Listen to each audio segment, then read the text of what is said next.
This episode may contain subject matters where some that may have experienced trauma may find triggering. Welcome to episode number 17, where I talk to Finding Jaymee, a first-time author of Do the Work, Let's Heal. It is a magnificent workbook. Trust me, you're going to want to cop. You can find it on Amazon now. You can thank me later. So Jaymee V of FindingJaymee.com, a 28-year-old educator by day, author and wellness professional by night. She has taken a hold of her life and her journey within the last couple of years and now challenges and motivates young women to find their voice and live their truth. Her platform is geared toward mindfulness, healing, using affirmations, positive speak, and gratitude to propel herself and her audience forward at whatever pace their journey requires. She is a first-time author of the book, Do the Work, Let's Heal, which you can find on Amazon now. And in her spare time, she works out, reads, and travels the world. Welcome, Jaymee. Hi. That was beautifully read. Thank you so much. Thank you. I know I take great pride in how I have poise in my reading. Yes. It's so, Freddie, as you say, because it was beautifully read, your bio, but this was a beautiful read, and that is your book. I am so excited to be able to talk about it. And again, welcome, Jaymee, from Finding Jaymee. I could say so many things, right? I could say from tragedy to triumph, from self-harm to self-love. Yes. But really, when it boils down to it, it is about Jaymee finding Jaymee. Yes. So let's, right? I mean, it's like all of those things, and it's Jaymee finding Jaymee. So I think what people want to know is, can you tell us what propelled this journey? What started you on the journey to healing? What was happening? So, Kiki, if I can be raw and candid and uncut on this podcast. Listen, my favorite type of conversation to have. Great. Let's do it. Can't go any other way. I was like, I don't want to be fake over here. So, no, let's do it. In all honesty, on February 11th, 2019, I tried to commit suicide. There were a number of different steps that I don't need to necessarily go into detail to, but I wasn't successful. Obviously, here I am. But I just had this massive meltdown, and something clicked. I couldn't tell you what time it happened or what I was doing, but I was just like, all these things I'm upset about have happened to me. The world has cast this deck of cards onto me. And who am I? I would have the audacity to hurt myself on top of what's already been done to me. And I was disgusted. And I was just like, something's got to give. I'm doing this to myself. And I looked down, I had all these marks on my arm and on my thighs, and I was just like, doing this to myself. And I was like relieved that I wasn't successful, but then I was also just like, I need to fix something. And that's when the healing journey, I guess you could say, started. That's when I was more aware that I needed to heal. That's when I started being more in tune with my sort of like emotions, like where are these coming from? Why are certain things manifesting the way that they are? How can I let myself know that this isn't my fault, and then also heal from the traumas that I was carrying with me for 10, 12, 15 years? Well, I'm first of all, I'm happy that you were not successful. And I know that that's not the case for so many other people. You're 28, correct? Yes. Say this. What I love about the book is that, and as you can all see, it's very compact, right? It's small, but I feel like I get to know enough about you, right? And in such a concise way, like you tell just enough, and you tell what happened, where you are, and then what we get to do to heal. I feel like that was very intentional. Yes. So talk to me about what. Go ahead. It's a workbook, right? And mind you, I had started writing this book late 2019. It's kind of like a brain dump, and I was like, it's going to be a blog, and it's going to be a this, and I was like, I don't know. And I left it for half of 2020, just sitting there as it is. And I realized the more I was coming along into my journey and the more that I was, I guess, trying to figure out my purpose and the mark I wanted to leave on the world, I was like, okay, I want to help other people heal, because if the things that I did can help me, it's got to help somebody else. And so I wanted the book to be a learning experience for someone in the way that I learn. If someone's just talking about themselves, I'm going to check out eventually. If someone is only telling me what to do, I'm going to be like, well, why? Why? How is this relatable? How is this transferable? I'm going to check out. So when I was editing my book and preparing to publish all the things, I wanted to combine the two. So it was intentional. Let you know a little bit about myself, because you're reading a journey. Now that you know a little bit about me, transfer it to your life. So now when I'm telling you what to do, I know from experience. So then I give you a task at the end of that chapter. I'm like, cool, this is where I came from. This is what I did. Now you do it to facilitate your own healing journey. Right. You know, I feel like if the book is relatable and it also has a task, then people are more inclined to be like, this has a purpose. Everyone needs a why. And I feel like the book, there's a why all throughout each chapter of the book, and it's what captivates the reader. Yeah, I think the thing too, and the reason I said that and feel like it was intentional too, because what it doesn't do, I like to talk about what it does do, but what it doesn't do is not in a wallowing, right? It's like this something occurred, but it also doesn't minimize what occurred in your life, right? But because I felt like the book in and of itself could be what you've experienced could probably be a memoir. Like you could have very well written like a whole memoir. But I think say that again. I said it's gonna be. See, that's what I'm talking about. So it was just enough to kind of let us know what had occurred, but then the journey too. So I do want to talk a little bit about what occurred, in the sense that I think it's important to be able to name the pain, if you will, right? Because how do I begin the healing without first identifying what I'm healing from? Yes. So what were you healing from? Like, what was going on that had that propel? I mean, obviously, we know now that it led to you wanting to commit suicide, and that was unsuccessful. But what were the things that were leading up to that? Right. So I guess I'll walk you through what it was at the beginning, and then what I figured out in hindsight, because hindsight is 2020, baby. But at the time in 2019, I was just carrying all the weight from both rapes that had happened to me, one at 14 and one at 18.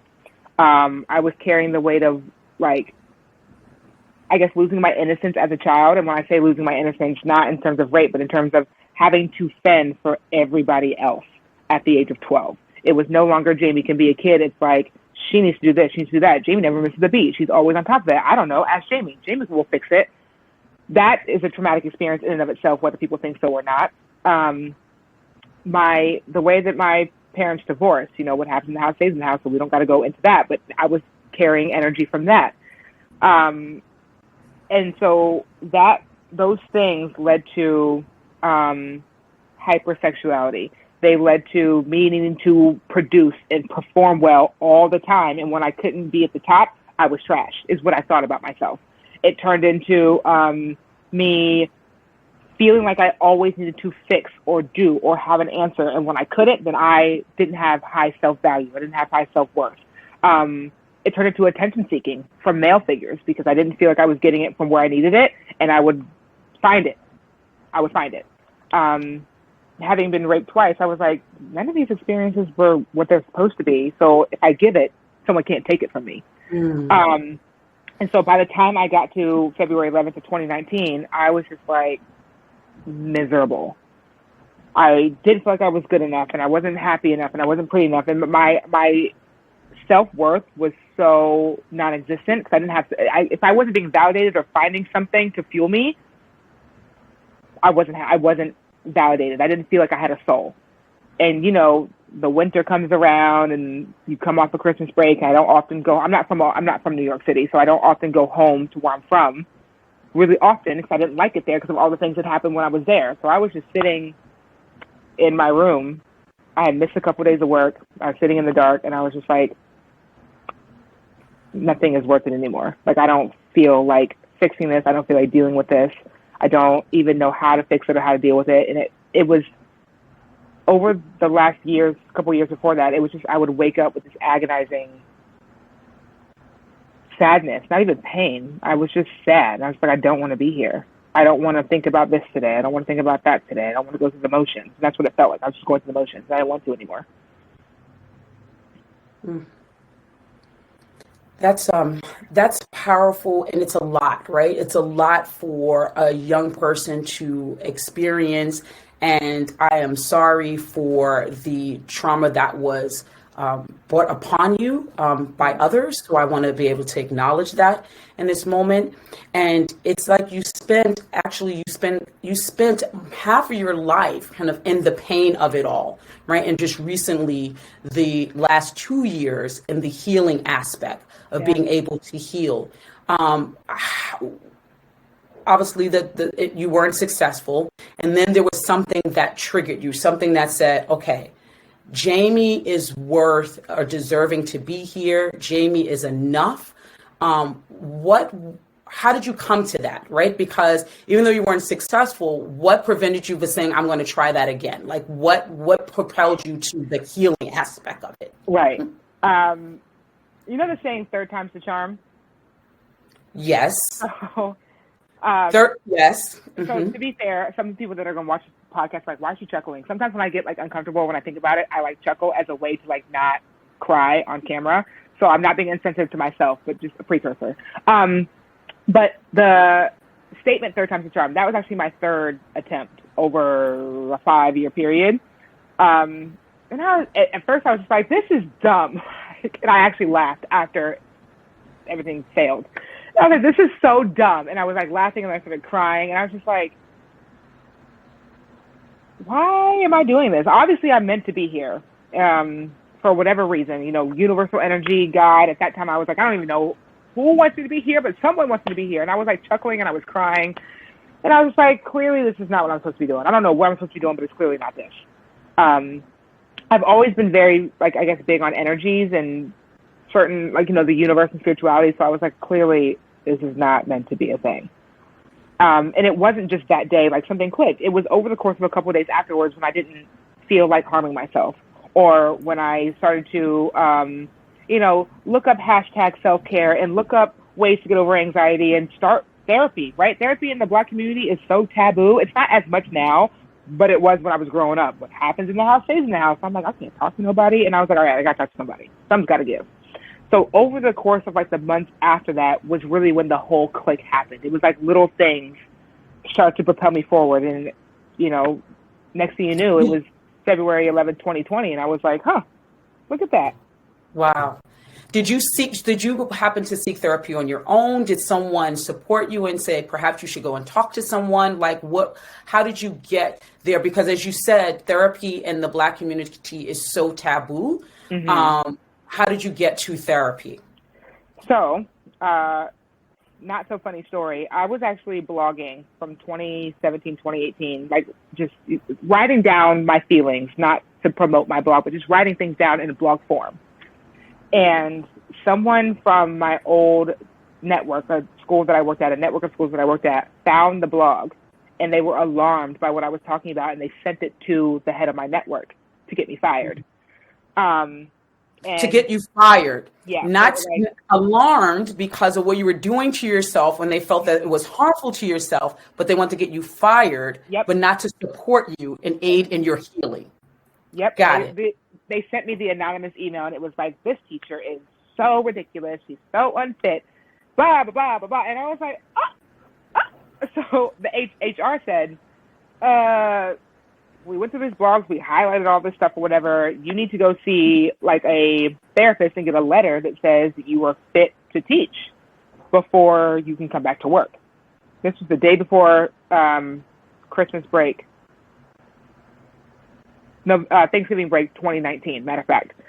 So I didn't seek therapy right away, but 2019 before November. And I was like, wow, this is ridiculous.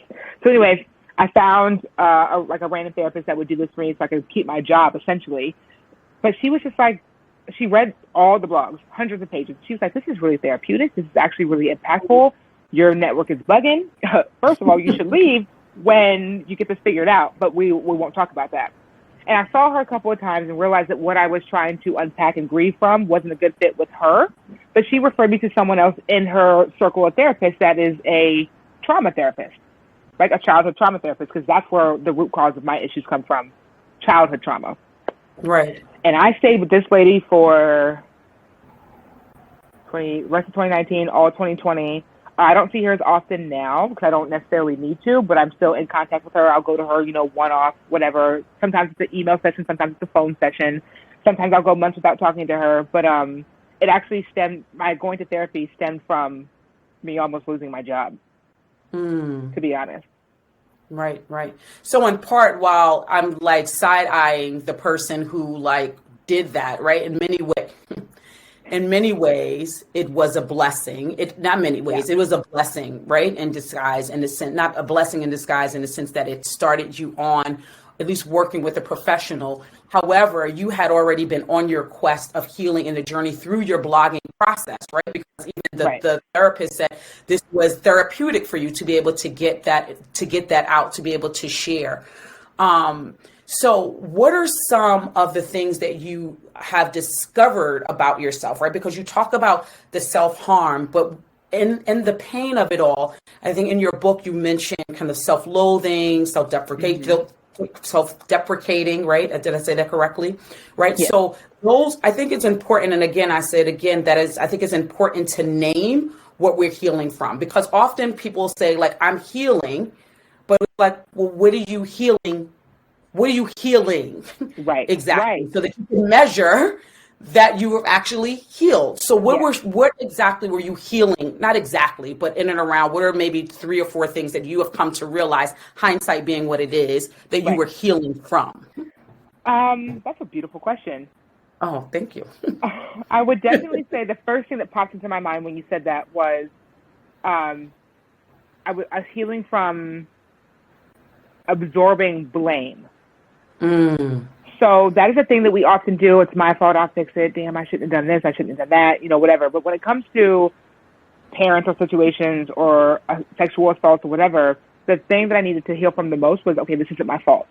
And that led into whenever something goes wrong, I'm not a bad person. I'm not dumb. I'm not stupid. It happened and I'm going to move on from it, or I'm going to fix it or whatever, right? So that this isn't my fault has a bigger scope. I got into a fight with my partner. I'm so dumb. She's going to break up with me. I hate this. I hate that. No, we don't need to do that. That's not what needs to happen. So absorbing blame, I was definitely healing from. And then also healing from, or healing toward, accepting and loving my own body. So, I mentioned before, after the 2 rapes, I was like, well, if it's been taken to me, I'm going to give it so that way I can control who I give it to and who hasn't, whatever. Retrained my brain and challenged myself to be like, okay, your body is amazing. It is awesome. It is yours. It is not anybody else's. You don't need to give it to anyone. You need to own it, love it, nurture it. And that has led me to pick less partners, but also better partners. Partner, rather. And I guess the last thing I'm healing from is this idea of unworthiness. The idea that I'm not a lovable person. The idea that I am broken. And that is something that is a consistent journey, because when you think that you got it, something will come up and you're like, oh, God, I knew it. Right. I'm broken. But that is, I think, the heaviest one that I'm healing from, because that bleeds into a lot of my relationships. And so that requires me to be self-aware and present and mindful in a lot of situations that I haven't necessarily been self-aware and present and mindful in. Right. So that's beautiful. And so again, naming it, I didn't think that I was going to do it this way, but I think it's important as we go along to kind of earmark where we are, right? So the things that you're healing from, I think it's important that we name it, right? So that we're clear where the journey that we're on. And so you actually mentioned mindfulness, right? Because once you name it, then I could be mindful of how it shows up, right? And the ways that it show up. So then I could then begin to counteract, if you will. And so talk about mindfulness, because that's something that you talk about in the work that you do as well, right? So we'll talk about mindfulness and your affirmations and the way that you kind of counteract the things, the healing journey that you're on. Okay. So mindfulness, I actually learned in therapy, to be honest. I was like, what does that even mean? Like, I'm using my brain, I'm mindful. But my therapist actually did like an umbrella situation. She was like, okay, you're upset that your partner did this. This is the umbrella term.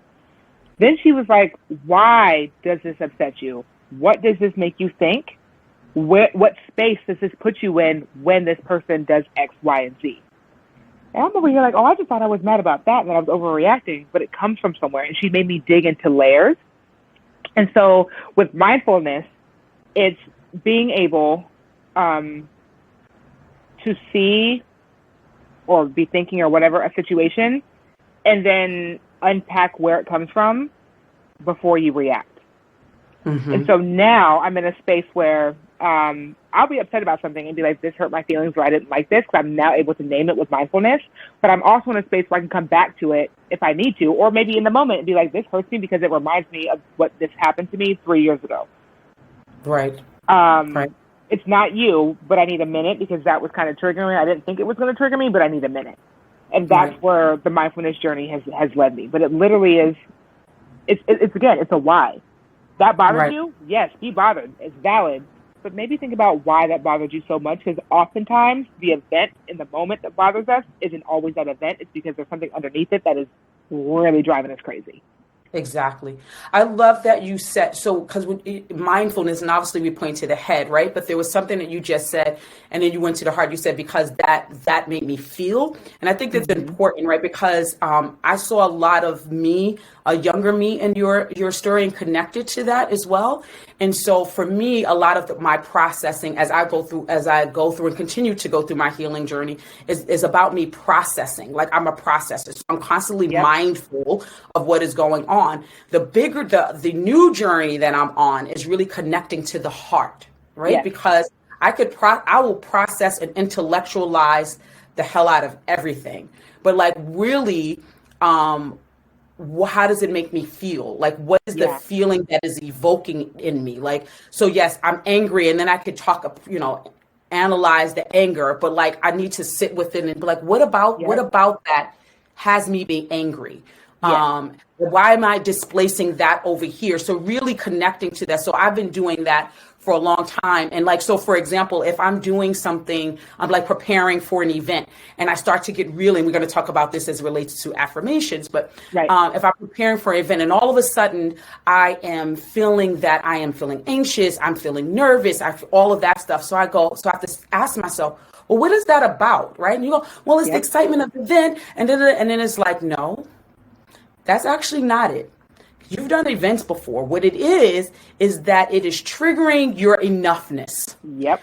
Do you think that you are enough? Do you think that you're going to show up smart enough? Do you think that you are prepared enough? Are you prepared? Right? So it's kind of all of that, but I really am cognizant to be like getting to the root of what is going on in that moment. And I feel like you talk about that, you actually talk about that in the book, but you talk about it in the way, you talk about many ways, but you talk about it in a way of like distractions. Yep. Right. So one of the things, and I'm not going to quote it exactly, but it made me think about my mom, right? Because your mom said the same thing to you. I think she said to you, there was something that she said, she was like, you're always busy. Yep. Or you're always doing something, always right? Running the streets. They're running the streets. That's it. She always running the streets. And that's what my mom used to say to me. She used to say, she didn't say running the streets, but she was like, you always doing something. You're so very busy. And I was like, I took great pride in that, right? Because I was like, I'm about my business. But I realized that really I was running from things. Yep. Track star. That was one of my favorite chapters to write and the most annoying chapter to reread. Because I'm like, I'm still doing this. Still doing it. But yes, that running, that external validation, right? Or even the inability to rest. So we talk about mindfulness and being present, whatever, and it's great, not whatever, but it's great when you can think about something and reflect on something. But are we doing that when we're forcing ourselves to produce content to get out to people because we think that people need this? Are we being self-aware? Are we being present or being mindful when we think that staying up till 3 o'clock in the morning and then waking up at 7 because we want to do all this work and record and write and do all this stuff is going to make us feel better? So in that chapter, you know, my mom saying, you're always ripping and running the streets. Again, like you said, took pride in it. Like, yeah, I got friends. I got stuff to do. I'm always busy. I don't got no downtime because people want to see me. I'm booked and busy, right? That's the thing to be. Right. I'm like, get my money.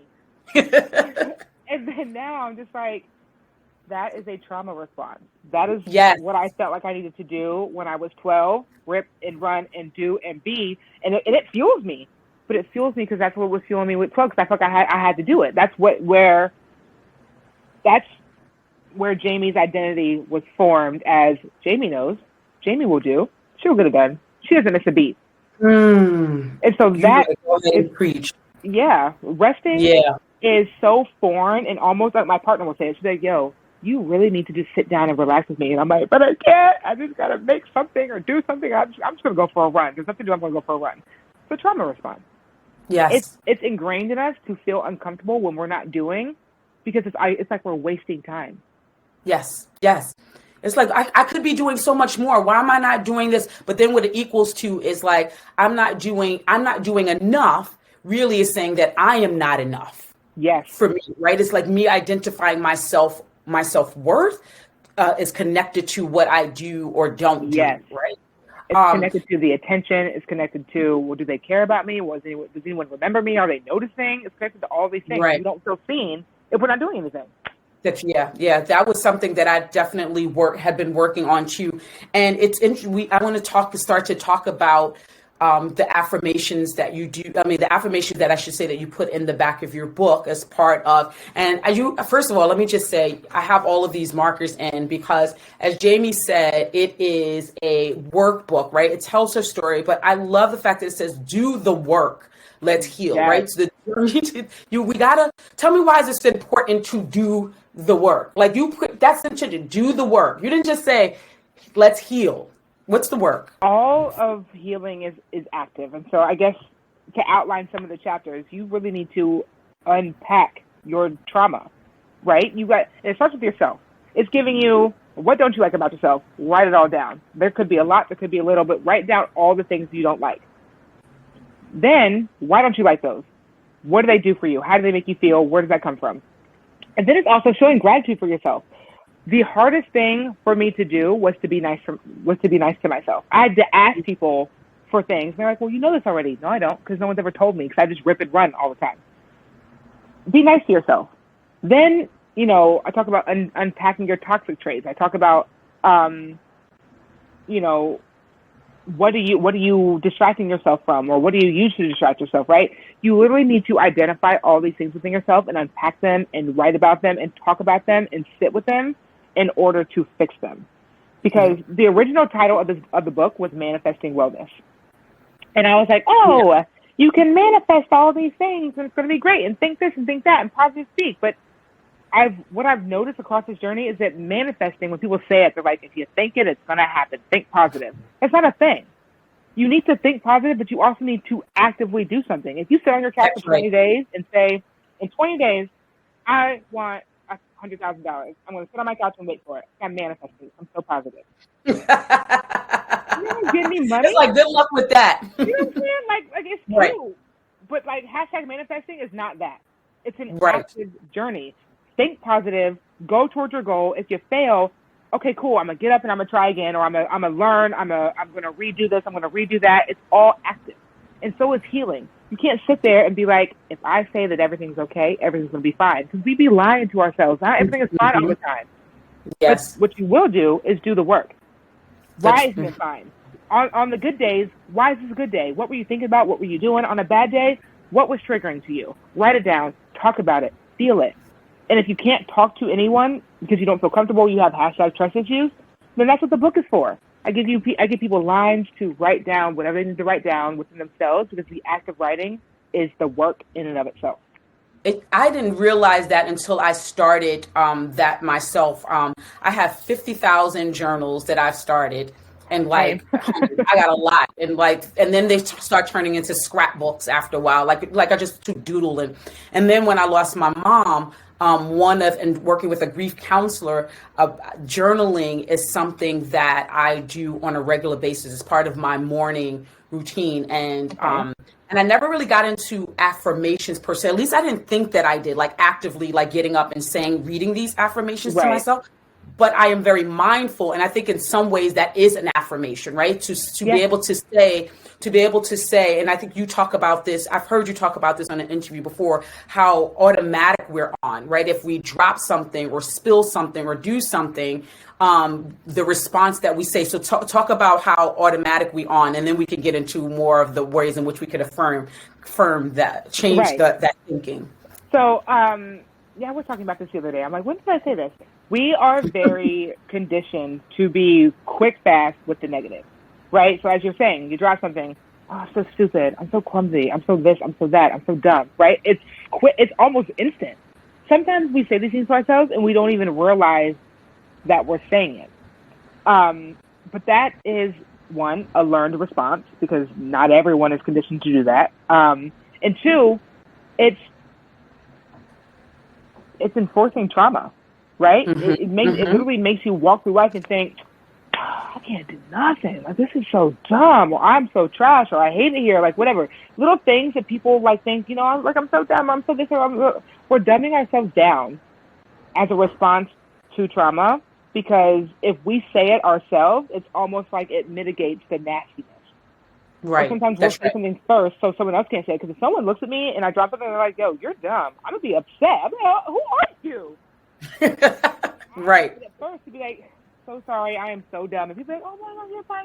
Because if I say it first, for whatever reason, it's like, cool, I've internalized it, so now I can't be hurt by you. Mm-hmm. We shouldn't go through our lives like that. That's right. Yeah, and so as you said, so we do it, it's automatic, we don't even realize that we're doing it. And I think that's where the mindfulness comes in, right? And so I'm glad that we're talking about this too, for a number of reasons, because I know that it will help someone. I also want people to know that while Jaymee's story to the start of her healing had been, there was attempted suicide there, there was rape that occurred there. Just because you didn't necessarily experience those things don't mean that you don't have trauma, and don't mean that they're not things that you get to heal from. And I think that's important to know, because I think sometimes when people hear other people's stories, they go, well, that's because I'll just take me personally, like that had not been my experience. And yet there have been other things that I am healing from. There is abandonment stuff. There is daddy stuff, right? There is loss and grief. There is so many other things that we get to heal from. So I just want to make that really clear, that everyone's pain looks different, right? Everyone's experience is different and personal to them. But I want to say we owe it to ourselves, as long as you're still here, to be able to do the work to begin healing if you want, right? Because, that brings me up to another question, because I was thinking about this. I was like, if you're an automatic, if things seem so normal to you, right? And it's like, how do you even, and I kept thinking about this over and over last night. I was like, how does one even begin to know that healing is necessary if everything you've been doing has been so normal? Yep.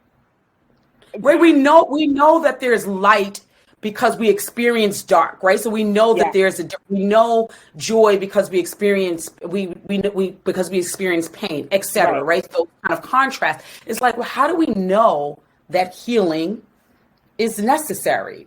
and especially in the ways that it's not like blatantly apparent to us, right? So that's the question that I'd been sitting with. Had you thought about that? Have people asked you that before? I mean, Yes. What do you say to that? A lot of people will say, well, where do I start? Right. That's a better question. Love that. Now, here, now.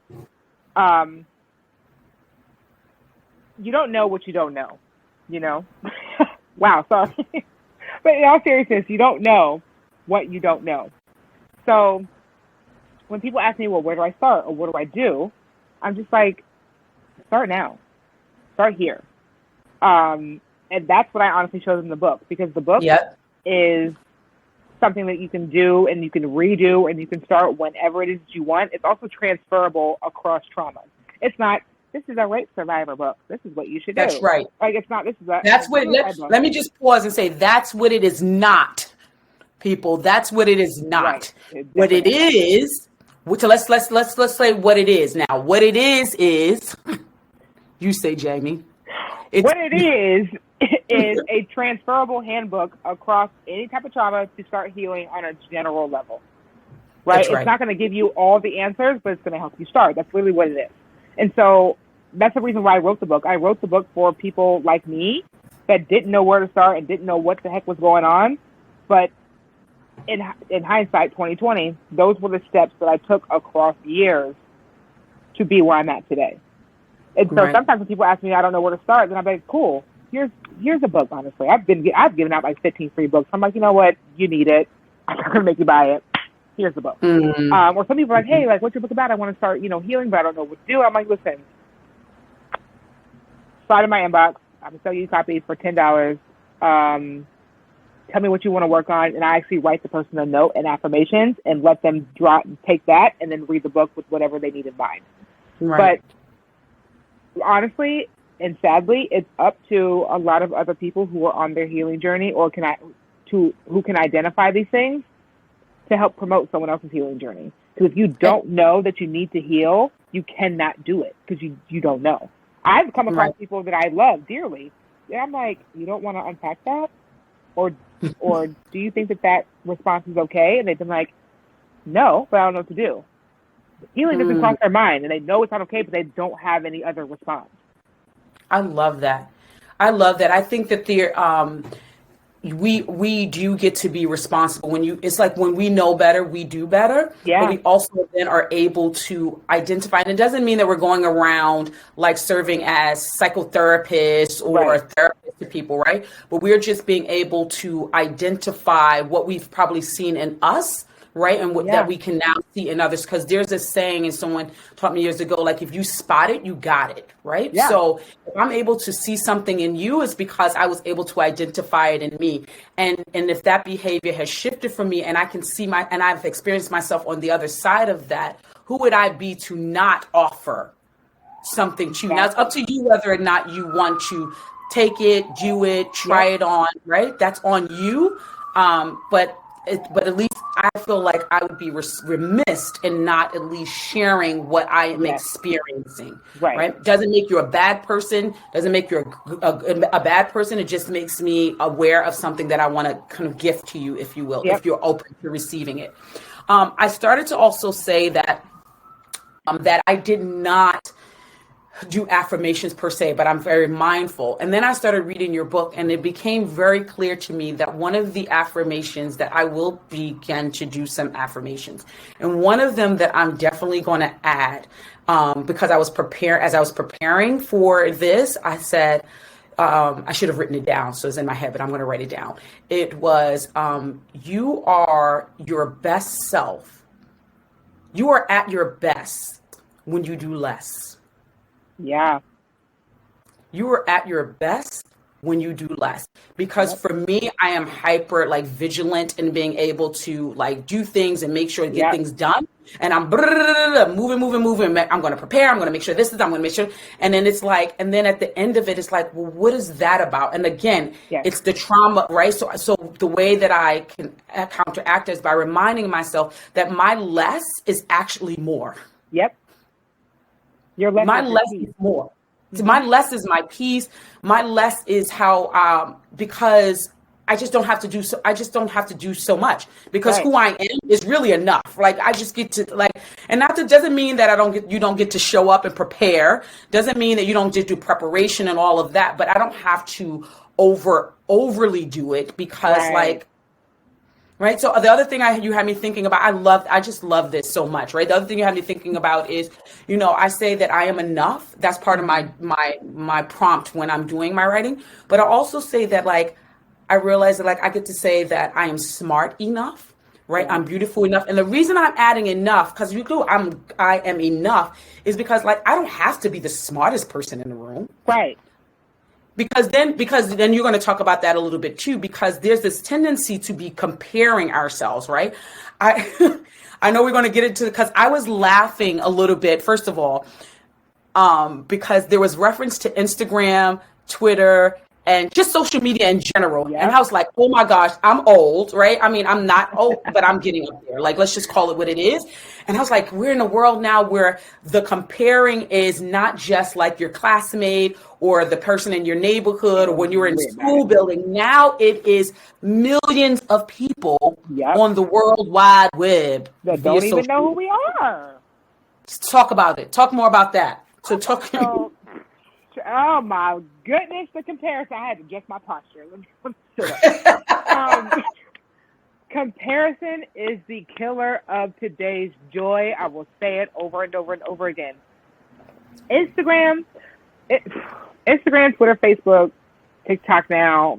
I don't even know how to work TikTok, but just throws out all these body goals and relationship goals and hashtag self-care goals and whatever. And no shade to those people because, like, you look great, you're doing great, cool, live your life, awesome. Mm-hmm. But literally, you see one thing, right? And then millions of people want to replicate it. It's on TikTok, millions of people replicate the same little dance, same little thing, the same relationship goals, pictures are taken the same way across different couples. And it makes you think, I got to look this way. If I get into a relationship, it's got to be like this, or it's really not. It's really trash. Dang, I'm 28. This girl is 25 and got her LLC and got her business and got $100,000 in the bank, got 4 kids. I must be behind because everyone's doing something at 25. Mm-hmm. And literally, the more you see it, the more it zaps your soul because you're just like, I'm not doing what I'm supposed to be doing because it's like the world's doing it. Why aren't I? What I had to realize through this whole Actually, I realized it when I was teaching a class on filter bubbles, but I'll talk about that at a different time. But a class on what? Filter bubbles. Oh, filter bubbles. Okay. Yep. So I teach seniors government economics, and we're talking about filter bubbles as it pertains to politics. And so when you look at something so many times, social media will only populate your feed with what you're looking at. It will not give you other sides to a story.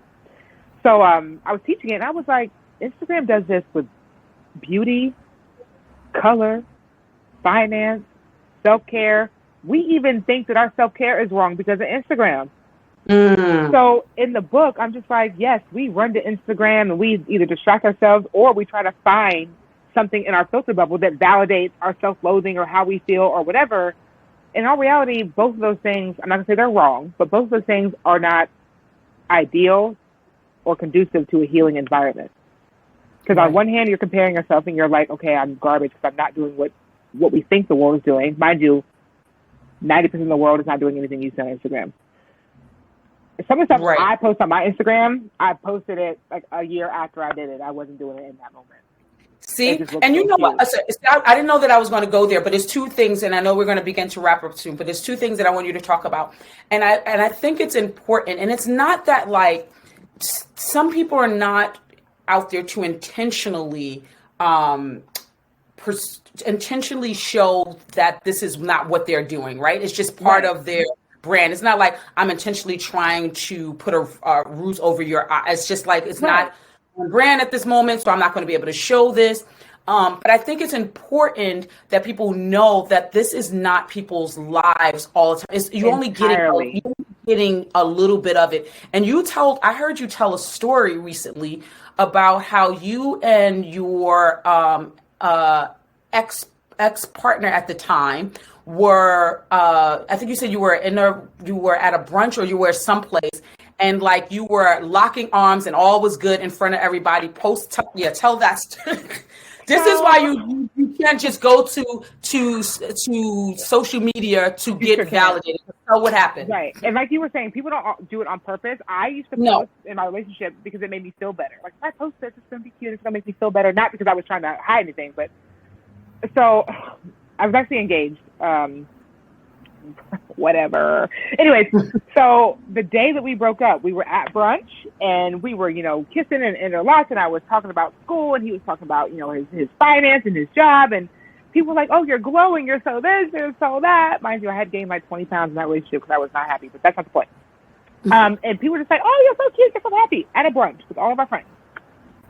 Don't you know, we got back to the house and he looked at me and I looked at him and he said, you don't act that way with me anymore. And I was like, because you don't ask me any questions. And he's like, do you love me? And I was like, do you love me? And he was like, I have love for you, but I'm not in love with you anymore. And I was like, Craig, I don't like you anymore. And we sat on the couch, and it happened just like that. Like, no exaggeration, happened just like that within minutes. Right. And he was like, okay, well, I guess we got to break up. And I was like, well, I guess I need to move out. And then I cried for about 20 minutes, and he was like, I'm so sorry. I was like, don't be sorry. We don't love each other. I'll find a place to live. And I moved out 5 days later, and it happened just like that. It had started to come down, and we saw it crumbling, and no one else saw it because we were this happy-go-lucky, glowing couple. And then we got home, and we were just like, we saw that we were putting on a front, and it was so apparent. We were just like, you really liked it. But I think the point to that, though, is that everything doesn't make it to social media, right? And not because people are looking to hide. And I guess it depends on people's personal journey. Like, so for me, for example, as a storyteller and empowered speaker, I share a lot.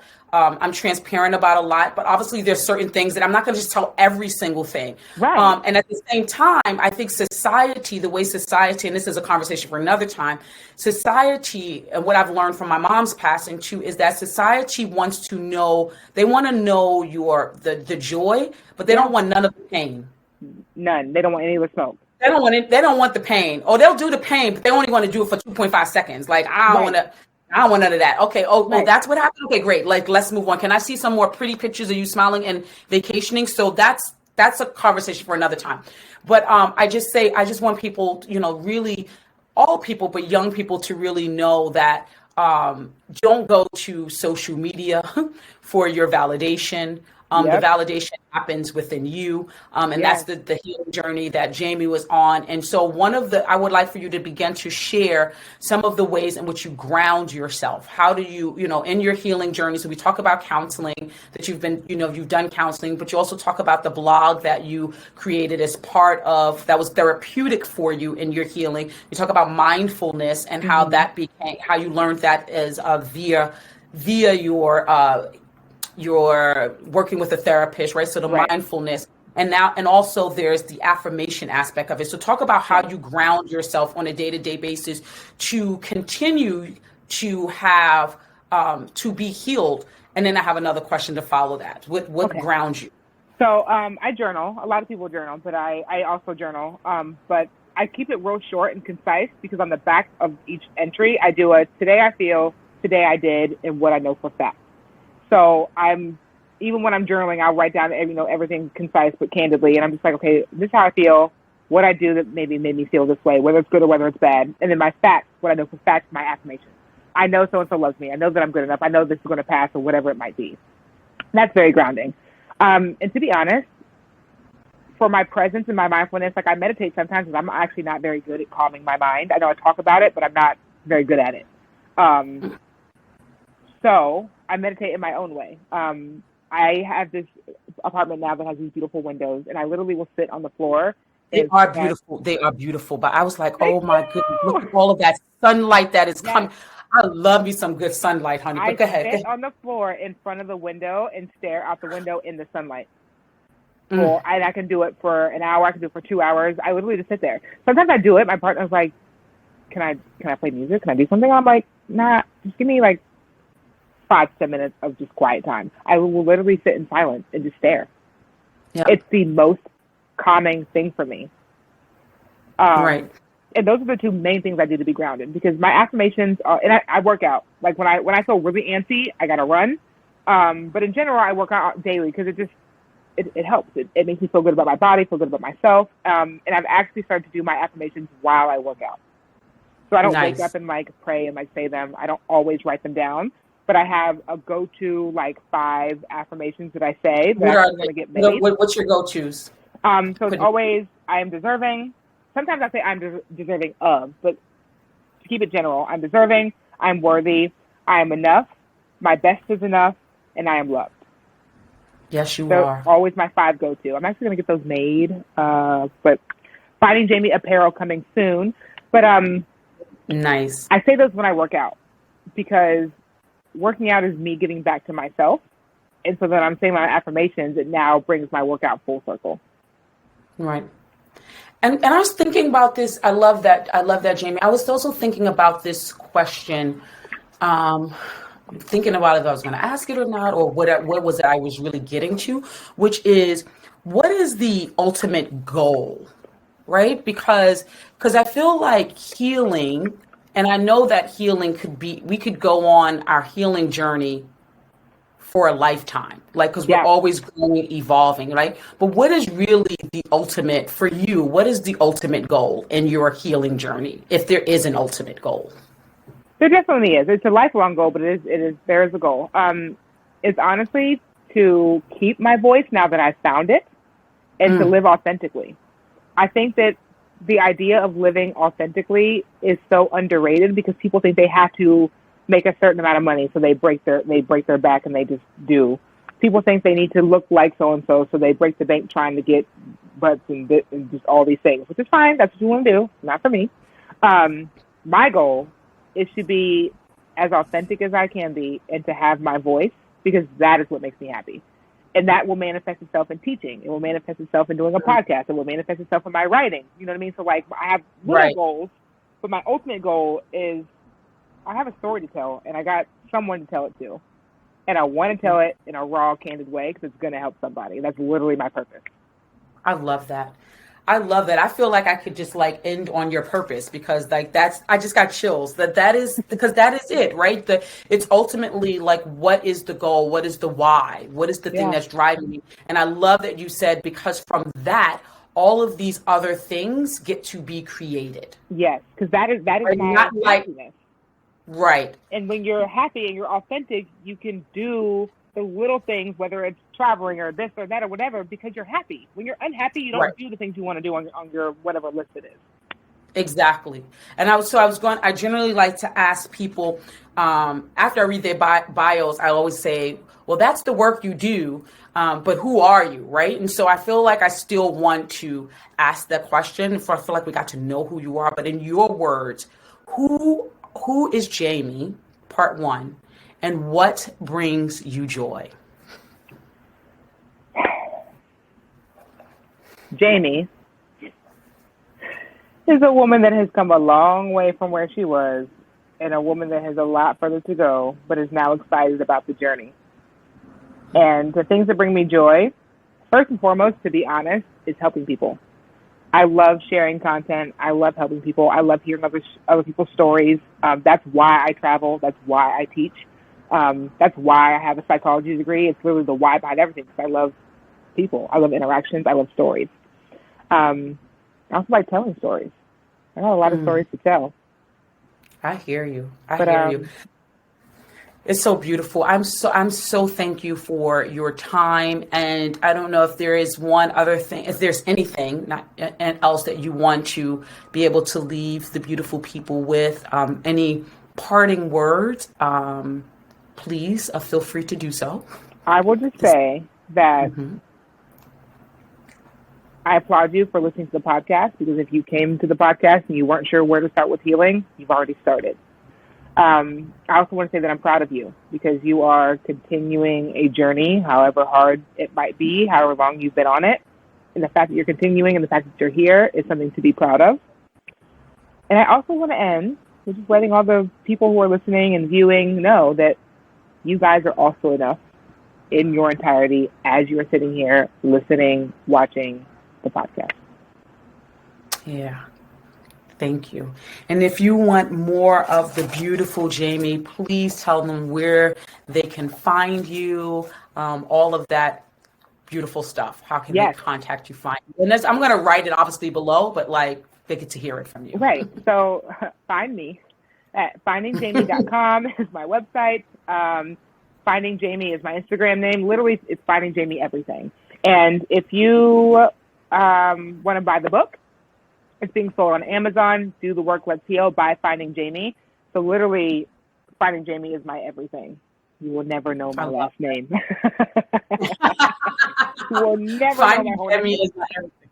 It's my whole name. I love it. Well, I thank you all. And again, I appreciate you. Go out and buy the book. It is a beautiful gift that I will definitely be writing in, because one of the things you said is like, it is a process. So it's not something that you just kind of rush through. Yep. And so it could be part of my journaling as I do my day-to-day work. I thank you, Jaymee. I honor you. I applaud you on your healing journey. What you're doing is fantastic. You are enough. And I thank you for showing up and showing out here today on Just Bloom, the podcast. Thank you. Love it. I love it. If you or someone you know is struggling emotionally, know that they're not alone. I've listed resources on my website as well as the show notes. I often hear people say, check in on your strong friends. Well, I'm going to invite you to a different conversation. Check in on your friends, period.